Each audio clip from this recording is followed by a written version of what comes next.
like to say once more, Warren, how bad is it out there? Well, it's not so bad in the economy. It's bad for a great many of our citizens. Overall, though, the economy's done very well. I mean,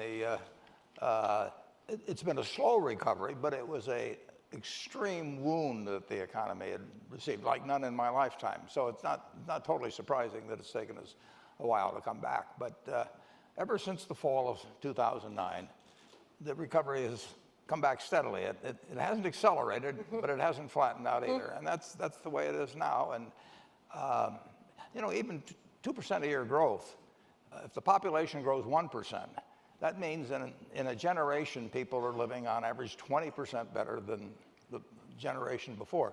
That is not bad. It'd be better if it's 3%. But, right. But we have a wonderful economy, and you've seen it heal faster than the other major economies around the world. There, how about back there, okay? Hi, general question about your thoughts. You said you bought your first stock in 1942. I think right around that time, sometime after World War II, I think prior to that, the sterling was the world currency. Then it switched to the US dollar not too long after that. At the time, any other country, very similar to markets today, you have to be able to cover your debt. You have to be able to you know, have enough in order to borrow against, at that time, the sterling. And now we're looking at a situation with the amount of debt ceiling. I think what's different between now and ever before is there is the risk of the devaluation or the issue of the US dollar not being the world currency. What's your views? Do you see that happening? Because there's an awful lot of fear and discussion about it now. Yeah, unless we do something incredibly foolish, and I don't think we will, the dollar will be the world's currency for a long, long, long, long time. We came out of World War II actually with a higher debt to GDP than we have now.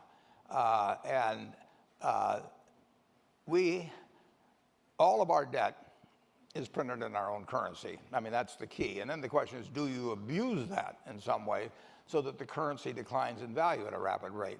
Well, interestingly enough, I was born in 1930. The dollar from 1930 is worth about 6 cents today. So I've lived during a period where the dollar's lost 94% of its value in terms of purchasing power.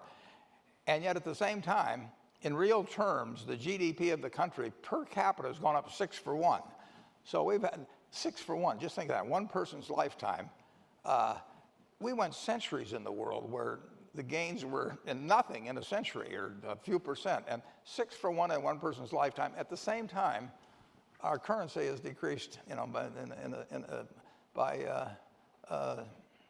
well, it went from $1 to 6 cents, and that 94%, and that,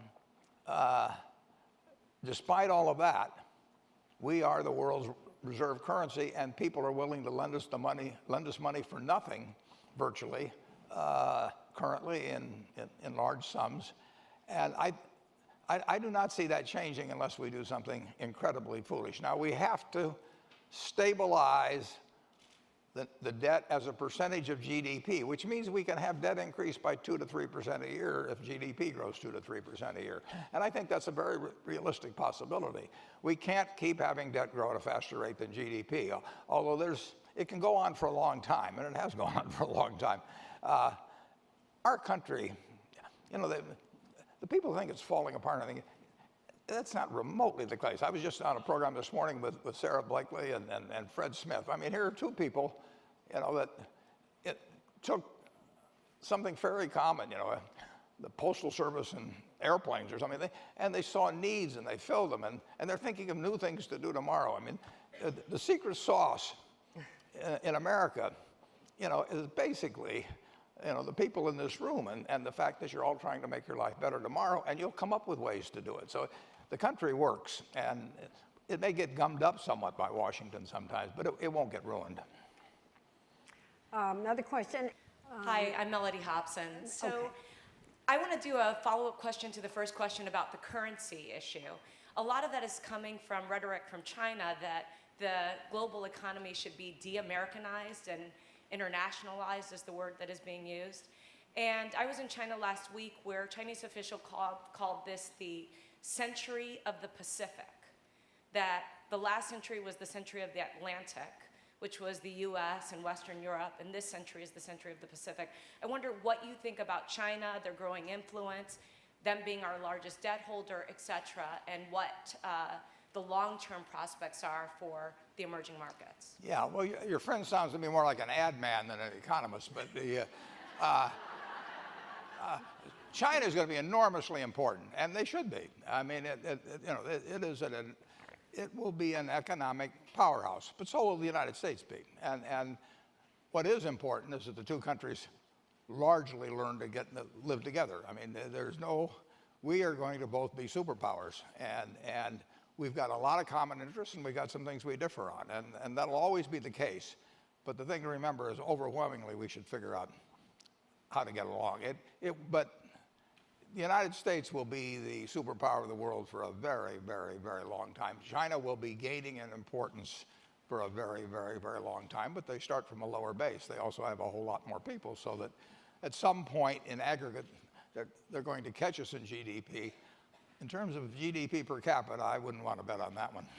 Well, and their political systems, what would you say about that, assuming ours is working correctly? Yeah, it's tough for me to figure out what's happening in this country, it really exists. But well, the interesting thing is, in 1790, we had a little under 4 million people.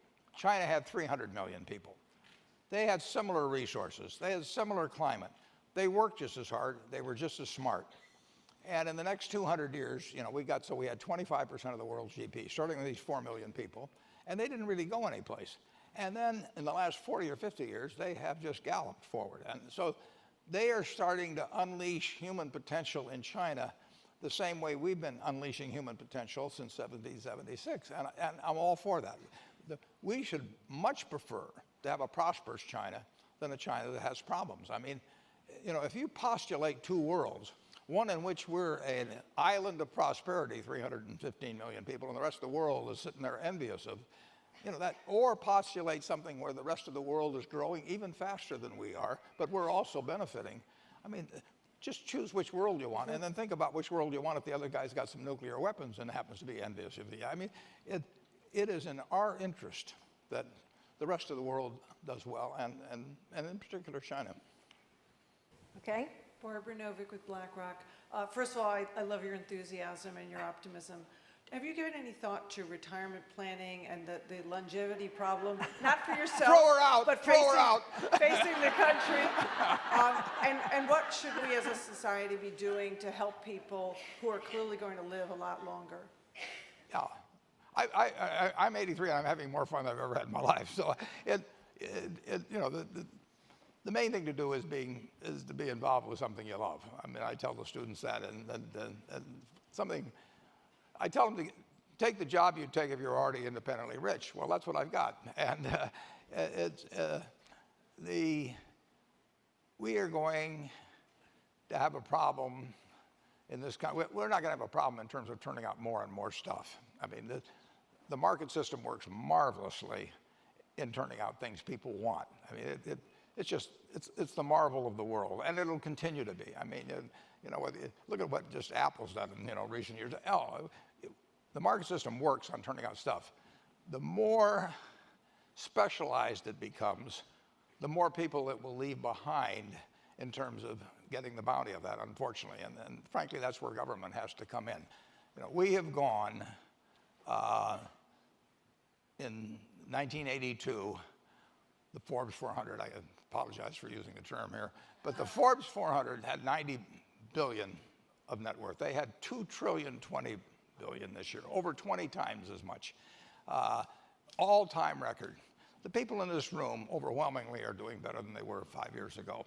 The people who will serve us lunch later on are not. And the trickle down has not worked very well. It's still better than being an economy that doesn't go anyplace, but we have solved the problem of more and more goods. We have not solved the problem of having a country with $50,000 of GDP per person and having 20% of the families, 25 million families, 60 million people living in households with $21,000 of income or less. And that's our challenge, and that gets into the problem of the aged and all of that. people in their working years have to take care not only the old to some extent, but of course they take care of the young. And they sort of tie it with the old to what they produced over life. They don't tie it that way in the young. I mean, if you have 10 children, and I mean, you still get school places for each one of them and all of that. So that will be the challenge. I think we'll be up to that challenge, and we've certainly got the ingredients to be up to that challenge. We are wealthy. We are a wealthy family, and a number of members of the family aren't really sharing in that the way I would hope they would. And you, of course, have spoken out quite loudly about this problem in your viewpoint about what should be done about taxes. Yeah. Uh-huh. And you don't any change in what you think about that? No, I hesitate bringing it up, but even last year, my tax rate, counting payroll taxes, was the lowest in the office of 25 people, and I have no tax shelters. I just thank you, lobbyists. Right. They've taken care of me. I mean, I filed a tax return every year since I was 13, and we took the years by decades and compared taxes to taxable income. And the last decade, and believe me, it's been my best decade, has been just about the lowest of any decade in terms of my tax rate. And it was tougher when I was selling shirts at Penny's. And a big part of this problem is that people never stop to think about the employment tax. The payroll tax is $900 billion. It's 30% of our total government expenditures, very roughly. And it quits at 5,000 or something like that. So it's regressive, basically. I mean, my payroll tax as a percentage of my total income is zilch. Right. The payroll tax of most of the people in the office as a percentage, is now again 15+%. Mm-hmm. And if they've got spouses working, you can have a household of 200,000 of income, and they've got 15% payroll taxes right off the bat. It's gotten pretty extreme. If you look at the distribution of taxes over since World War II, the payroll tax has just consistently gone up as a percentage of the total revenues of the government. Actually, and corporate income taxes have gone down dramatically. Corporate income taxes used to be 4% of GDP. They're now 1.5% of GDP. Corporate profits are at an all-time record. But we hear all the lobbyists for the corporations telling us how, we're not competitive with the rest of the world and everything, which is a lot of baloney. So there. And yeah, put me down as undecided.